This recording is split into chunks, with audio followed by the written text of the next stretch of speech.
Hello students, स्वागत है आप सभी का हमारे स्वराज एजुकेशन इंस्टीट्यूट के ऐप पर और यूट्यूब चैनल पर।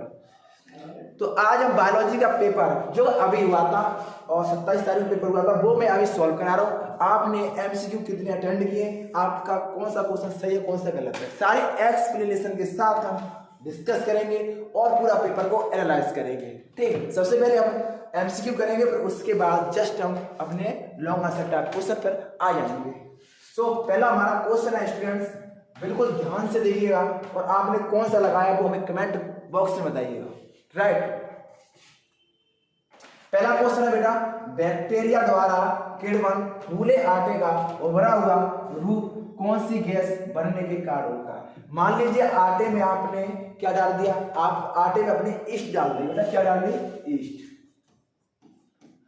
कुछ देर बाद आप देखोगे उस आटे में आटे में देखोगे तो आपको क्या दिखाई देंगे, बबुल टाइप के दिखाई देंगे, इस टाइप के। ठीक है, मान लीजिए आप जलेबी बनाते हो, जलेबी में आप क्या डालते हो, उसमें ईस्ट डालते हो, तो सुबह क्या दिखाई देते हैं आपको, बबुल से दिखाई देते हैं। तो वो आखिर होते क्यों हैं ये पूछ रहा है। मान लीजिए बैक्टीरिया द्वारा, और उसमें एक बैक्टीरिया भी डालते हैं, उसमें क्या डालते हैं, बैक्टीरिया द्वारा। अब ये किण्वन पूछा गया, उसमें बैक्टीरिया द्वारा डालते हैं और इसमें ईस्ट भी डालते हैं और अदर कंपोनेंट भी उसमें इंक्लूड करते हैं। ठीक, अब इसे पूछा तो गैस कौन सी निकलती है। तो पहला क्वेश्चन है हमारा, पहला आंसर है CO2, पहला है हमारा O2, दूसरा है CO2 और तीसरा है हमारा SO2 और हमारा चौथा है NO2। राइट, जो गैस निकलती है वो किस फॉर्म में निकलती है, कार्बन डाइऑक्साइड के रूप में। किसके रूप में निकलती है, कार्बन डाइऑक्साइड के रूप में निकलती है। तो हमारा यहाँ पर करेक्ट आंसर स्टूडेंट्स हो रहा है वो कौन सा है, दूसरा। कौन सा है, दूसरा, यानी कार्बन डाइऑक्साइड। तो गैस कौन सी निकलेगी, उसमें गैस निकलेगी CO2। कौन सी निकलेगी, CO2। मैं आपसे उम्मीद करूंगा सभी स्टूडेंट्स के ये क्वेश्चन बिल्कुल सही गया होगा। ये क्वेश्चन मैंने क्लास 20 तारीख को एक क्वेश्चन कराया था मैंने एमसीक्यू, क्लास में जाकर देख लेना, यूट्यूब भी पड़ी होगी।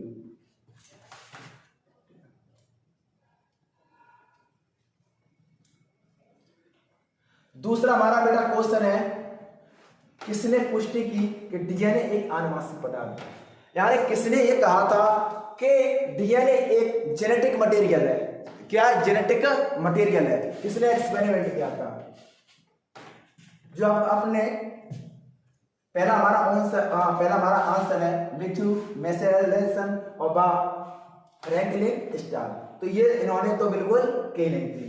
हमारा क्वेश्चन है अलेक्जेंडर हर्श व मार्था चेस। ठीक है, और हमारा तीसरा आंसर है बीटल एवं टेटम और चौथा आंसर है वाटसन एवं क्रिक। वाटसन और क्रिक ने आपको पता होगा, वाटसन और क्रिक ने क्या दिया था, वाटसन क्रिक ने डबल हेलिक्स मॉडल को दिया था। कब दिया था, 1953 में दिया था। कब दिया था बेटा, 1953 में दिया था। और जो आनुवंशिक पदार्थ है वो किसने कहा था, एक जेनेटिक पदार्थ है, डीएनए एक जेनेटिक पदार्थ है। तो वो क्या था बेटा, हर्श एवं चेस ने। किसने किया था, हर्श एवं चेस ने। और मैंने आपको बताया था इस पर एक लॉन्ग आंसर टाइप क्वेश्चन आना तय है, वो उसको भी देखेंगे हम। ठीक है, इस पर लॉन्ग आंसर क्वेश्चन हमने कराया था, आपको बहुत डिटेल में कराया था। क्लास नंबर 18 तारीख की क्लास होगी, 18 तारीख की क्लास में आप ये देखिए। तो इसमें आंसर हमारा कौन सा है स्टूडेंट्स, इसमें हमारा आंसर है सेकंड सही। कौन सा है, सेकंड सही है। ठीक है, मैं उम्मीद करूंगा सभी स्टूडेंट का ये क्वेश्चन बिल्कुल सही गया होगा, क्योंकि मैंने बहुत अच्छी तरीके से ऑनलाइन स्टूडेंट को हमने कराया था, जितने बार ऑनलाइन थे और ऑफलाइन वालों को भी हमने कराया। ठीक है, दूसरा हमारा क्वेश्चन है घास परिवार में यानी ग्रास फैमिली में बीज पत्र को क्या कहते हैं। जो ग्रास फैमिली में है उसमें बीज पत्र को क्या कहते हैं। आपको सबसे पहले यह पता होना चाहिए, ग्रास फैमिली एक मोनोकोटिलेडन्स होती है। क्या होती है, मोनोकोटिलेडन्स होती है। तो जिसके बीज पत्र होते हैं उस बीज पत्र को बोलते हैं बेटा प्रशलक। क्या बोलते हैं, प्रशलक बोलते हैं। क्या बोलते हैं, प्रशलक बोलते हैं। मैं आपसे उम्मीद करूंगा ये क्वेश्चन आप सभी का सही गया होगा।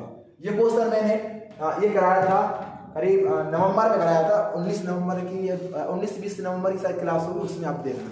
राइट, सभी लोग को दिखाना, ये डिटेल में हमने इसको बताया था। और मैंने आपसे बोला था आपसे एमसीक्यू भी बनेगा।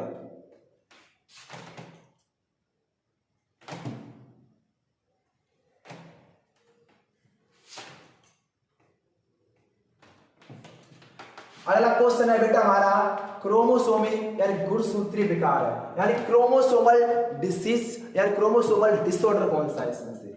क्रोमोसोमल डिसऑर्डर कौन सा है? पहला हमारा टर्नर सिंड्रोम, क्या है? Turner syndrome. और दूसरा है हमारा हीमोफीलिया, कौन सा है? हीमोफीलिया। और तीसरा हमारा कलर ब्लाइंडनेस। और चौथा हमारा फिनाइलकीटोनुरिया, क्या है? फिनाइलकीटोनुरिया। तो सबसे पहले आपको पता है क्रोमोसोम टर्नर सिंड्रोम में क्या होते हैं? 44 प्लस के एक्स वाई होता है। टोटल क्रोमोसोम इसमें कितने हो जाते हैं? 44 प्लस के 3 बराबर 47 क्रोमोसोम हो जाते हैं। यानी ये नाम है टर्नर सिंड्रोम, लेकिन इसमें क्रोमोसोम क्या हो रहा है? एक बढ़ रहा है। तो बढ़ रहा है तो ये क्या होगा? क्रोमोसोमल डिसऑर्डर कहलाएगा। राइट, हमें आंसर पहला हमें मिल चुका है। और यहाँ पर हमारा कलर ब्लाइंडनेस, इसमें क्या होता है? व्यक्ति पीले और हरे को पहचान नहीं कर पाता है। राइट, यानी पीला कलर हो और हरा कलर हो तो उसे उसको वो व्यक्ति पहचान नहीं पाता है। और ये मैंने बहुत अच्छी तरीके से मैंने कराया था, और जिन बच्चों ने नोट से ली होगी उस पर तो मैंने सीधे सीधा एक चार्ट दे रखा है। राइट,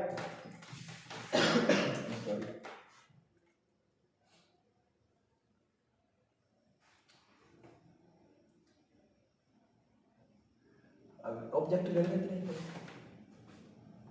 और कराते हैं समय में। हाँ ऑब्जेक्ट इतनी कराते हैं तो थोड़ी देर करा दें। ठीक है ठीक है। तो स्टूडेंट हमें आते हैं अभी 10 मिनट में अभी लाभ आ रहे हैं, और तब तक के लिए रेस्ट कर लीजिए। और तो हम अभी स्लाइड लगा के तैयार प्रिपेयर करा रहे हैं और तुरंत आ रहे हैं। ठीक,